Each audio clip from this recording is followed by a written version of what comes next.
પણ યહૂદી અગવાણોને યકીન ના આવ્યો કે એ આંધળો હતો અને હવે ભાળવા માંડ્યો છે. એ હારું અહીંયા એના મા બાપને તેડાયો. પછી અહીંયાને પૂછ્યું કે શું આ તમારો જ ઈચરો છે? શું આ જલમથી આંધળો હતો? તો હવે આ ચીચમ ભાળી કહેશે. એના મા બાપે વરંદી આલી કે હોય આ અમારો જ ઈચરો છે અને આ આંધળો ધાવણો છો તો. પણ અમોને ખબર નથી કે હવે આ ચીચમ ભાળવા માંડ્યો છે અને કણે વાયની ઓછું ખોલ્યું છે. તમે એકનથી પૂછો ચમકે એ બાલિક છે અને પણ પોંજા બારામાં સંભળાવી કે છે. એના મા બાપ યહૂદી અગવાણોથી બિયાતા એ હારું એ એમ કીધું ચમકે યહૂદી અગવાણોએ મોરથી જ પણમાં એ ફેસલો કર્યો હતો કે જે પણ આદમી પ્રભુ યસુને મસીહ કહેશે એને ભક્તિ ઘરથી કાઢ્યો જશે. એ હારું હું આદમીના મા બાપે કીધું કે તમે એકનથી પૂછો ચમકે એ બાલિક છે.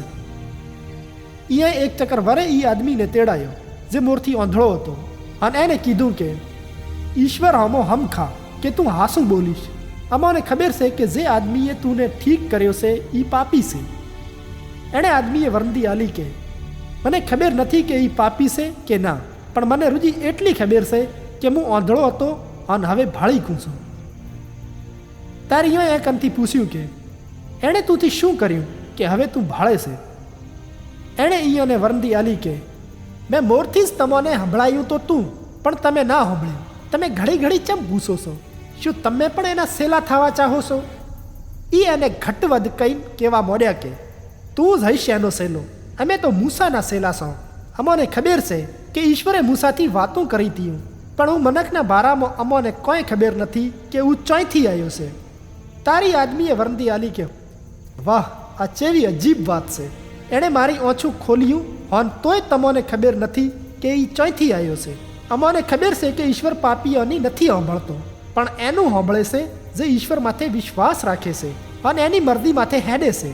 જગતની શરૂઆતથી કરીને આ સુધી આમ કદી પણ સાંભળ્યામાં નથી આવ્યું કે કણે જલમના આંધળાની ઓછું ખોલ્યું હોય.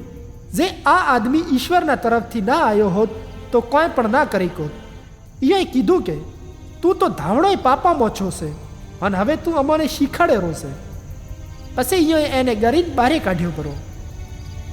જાર પ્રભુ યસુએ સાંભળ્યું કે એને બારે કાઢ્યો પરો છે તો એણે એને ગોતીને કીધું કે શું તું મનુષ્ય પુત્ર માથે વિશ્વાસ રાખે છે? એણે વરંદી આલી કે એ પ્રભુ એ કૂળ છે જે હું એમાંથી વિશ્વાસ રાખું. પ્રભુ યસુએ વરંદી આલી કે તે એને અગેઈ ભાળ્યો છે અને એ હું જ છું જે તુંથી વાતું કરું રહું છું. તાર એણે કીધું કે એ પ્રભુ હું વિશ્વાસ રાખું છું. એમ કહીને એણે પ્રભુ યસુની આગળ ગુડા ખોડીને નમેણ કરી. પછી પ્રભુ યસુએ કીધું કે હું આ જગતમાં ઇન્સાફ કર્યા હારું આવ્યો છું કે જે આંધળો છે એ ભાળે અને જે ભાળે છે એ આંધળો થઈ જાય. કોઈક ફ્રીસી જે એને હતા પ્રભુ યસુની વાતો સાંભળીને કીધું કે શું અમે પણ આંધળા છો? પ્રભુ યસુએ કીધું કે જે તમે આંધળા હોત તો તમે દોહારી ના હોત, પણ હવે તમે પણ કહો છો કે અમે ભાળા છો. એ હારું તમે હજી સુધી દોહારી છો.